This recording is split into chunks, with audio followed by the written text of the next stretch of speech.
안녕하세요. 디바 제시카예요. 매주 토요일날 여러분과 만나고 있는 토요 미스테리. 오늘은 살인에 관련된 게 주제죠. 오늘은요, 특별히 학교에 관련된 최악의 총기 난사 사건을 준비했어요. 오늘은 뜻하지 않게 모든 이야기들이 미국에서 발생하는 이야기가 됐네요. 제가 웬만하면 일본, 독일, 유럽 어떤 곳, 아프리카라든지 가져오고 싶었는데 특히나 미국에서 총기 난사 사건이 많았거든요. 그래서 오늘 이야기들은 다 어쩔 수 없이 미국에서 가져온 게 됐습니다. 학교에서 일어난 총기 살인 사건. 학교엔 누가 있죠? 무고한 아이들이 있어요. 도대체 왜 아이들한테 총을 휘두르는 걸까요? 오늘 여러분께 3가지의 사건을 말씀드리려고 합니다. 그중 첫 번째 이야기는 아주 오랫동안 최악의 총기 난사 사건으로 기록되는 일입니다.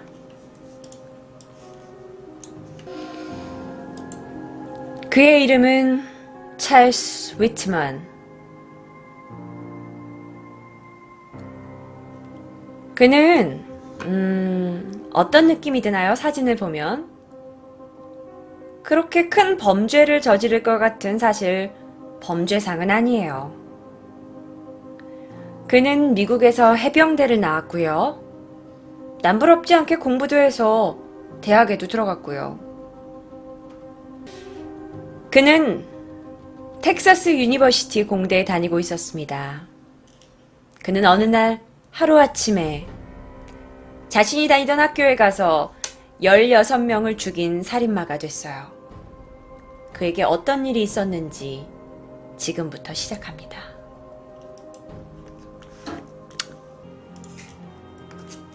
1966년 7월 31일부터 사건은 시작됩니다.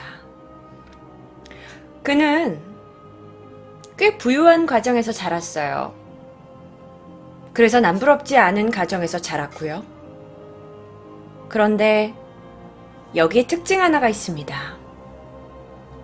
이 중간에 있는 분이 그의 아버지인데요. 그 아버지는 상당히 총을 좋아했던 사람으로 알려져 있어요.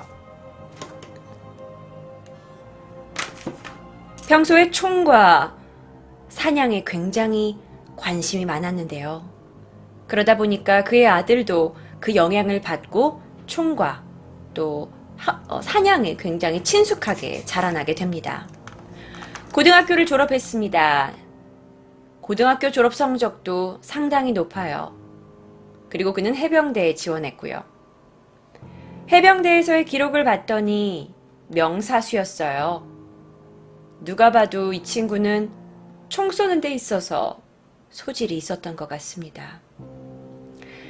해병대에 있는 동안 훈장도 많이 받았다고 해요. 그리고 사격 점수도 보통 250점이 만점인데 그 중에 215점을 받을 만큼 굉장히 사격이 뛰어났고요. 그는 제대했습니다. 제대하고 나서 텍사스 오스틴 대학교 건축학과에 입학합니다. 제대를 왜 하나요? 미국은 대학교 가기 전이나 대학교 중간에 자기가 자진해서 대학에 들어갑니다. 그렇게 대학에서 들어가서 군 복무를 마치면 대학에서 군에서 장학금을 주기도 하고 그래서 굉장히 많은 혜택이 있어요. 그래서 이 친구는 군에서 장학금을 받아서 대학교에 들어가게 돼요. 별 큰 재정적인 무리 없이요. 제대 후 1966년 5월입니다. 아버지의 폭력으로 부모님이 이혼하십니다. 그리고 1966년 7월 31일.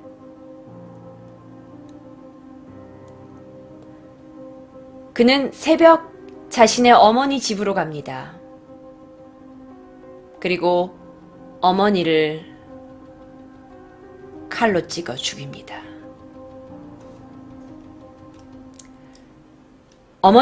자기가 심장을 찔러 죽인 어머니가 침대에 누워 있어요. 그리고 그 어머니 옆에서 노트를 한 장 씁니다.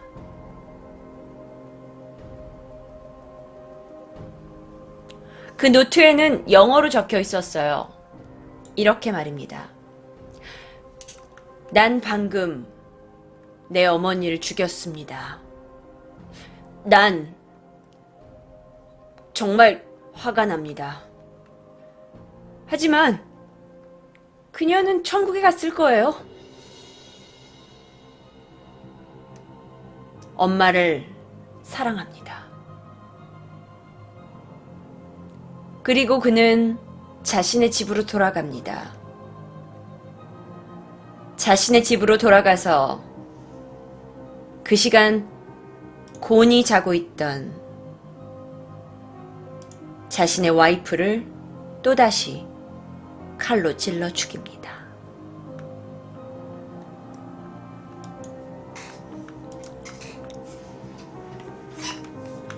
그리고 나서 또 노트를 남겨요.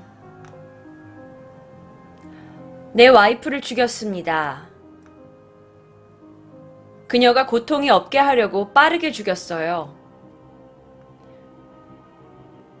내가 생명보험이 들어있다면 그 생명보험은 우리 가족들한테 주시고요. 우리가 키우던 강아지는 장인 집에 보내주세요. 그리고 나는 부검을 하신 후에 그냥 태워주세요. 그리고 그는 자신이 다녔던 학교, 텍사스 오스틴 학교의 시계탑으로 올라갑니다. 그 시계탑에 올라가기 전에 장총과 샷건과 권총을 손수레에 싣고 가요. 손수레에 싣고 이곳에 올라갑니다. 이곳은 그가 총을 가지고 숨어 있었던 곳입니다. 이곳에서 그는 96분 동안, 약 1시간 반 동안 임산부를 포함한 16명을 총으로 쏴 죽입니다. 그는 가지고 갔던 총으로 사람들을 총으로 난사하기 시작했어요. 제정신이 아니죠. 사진을 좀 더 보시면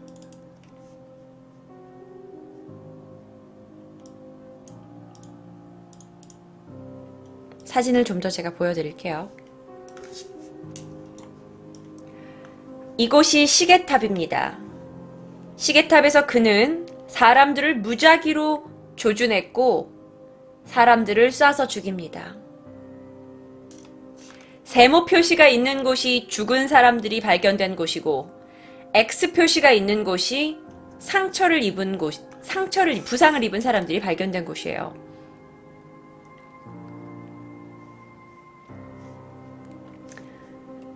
한 시간 반 동안 그의 총이 않았습니다.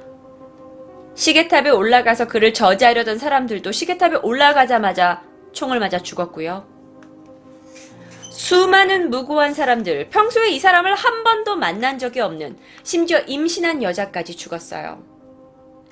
이 사건에 대해서는 사망자가 15명이다라는 이야기도 있습니다. 하지만 그 사망자 15명의 임산부가 포함이 되어 있고요. 그 임산부 안에 있는 아기까지 죽었습니다. 그래서 사망자를 16명으로 보는 곳도 있습니다. 순식간에 텍사스 오스틴 대학은 아수라장이 됐어요. 시체들은 응급차에 실려 나갔고요. 사람들은 영문도 모른 채 죽어갔습니다. 그렇게 96분간의 그의 총기 난사가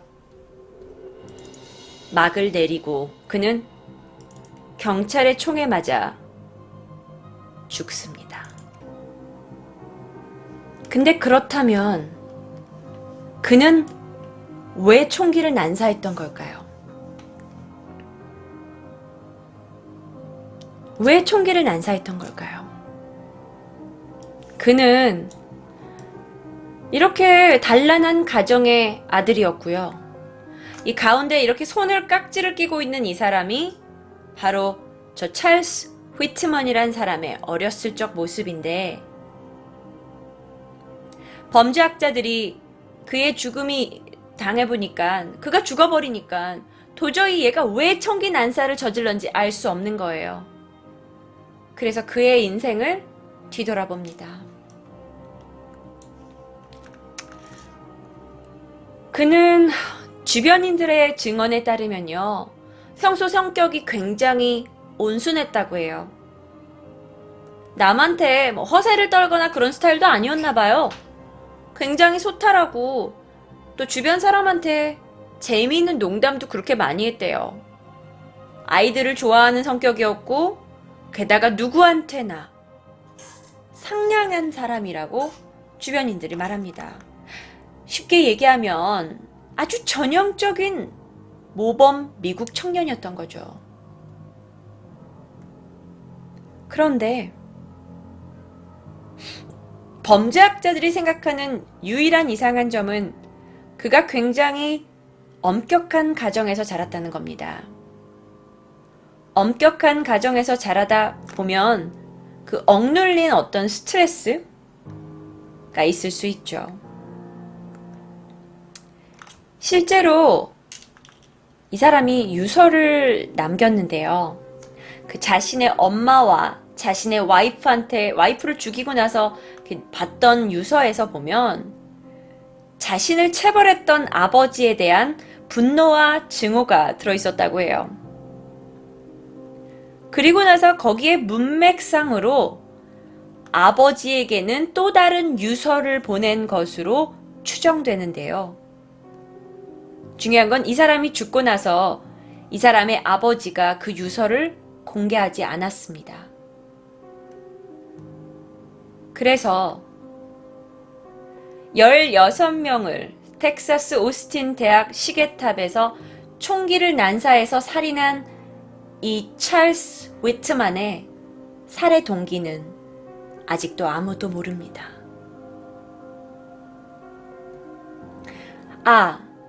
한 가지 발견한 게 있어요.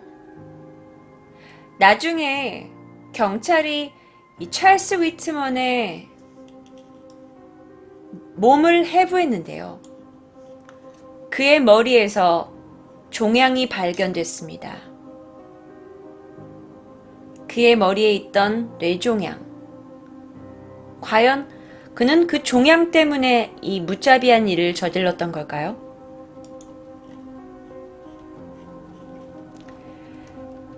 이 사건은 아직도 아무도 몰라요.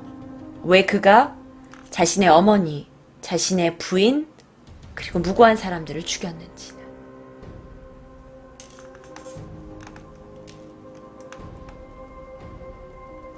이 사건은 여러분들도 아시겠지만 버지니아 공대 총기 난사 사건이 일어나기 전까지 미국의 역대 최악의 사건으로 기록되고 있습니다. 채팅창에서요, 설마 종양 때문에 그런 걸까요? 글쎄요, 종양이 사람의 신경을 어떤 부분을 건드리기도 하면 그 보통 있던 어떤 인성을 바꾸기도 하거든요. 하지만 우린 그건 모르죠. 이게 미국의 역사상 벌어졌던 최악의 학교 총기 난사 사건의 첫 번째 사건이고요. 사건은 그냥 미궁 속으로 빠져버렸습니다.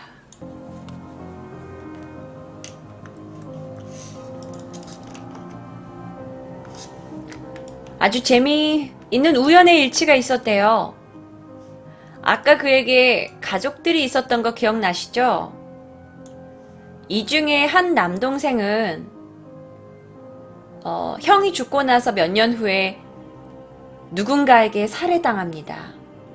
많은 사람들은 그 텍사스 대학에서 피해자 중에 한 가족이 혹시 그를 살해한 게 아닌가라고 의심하지만 증거는 없습니다.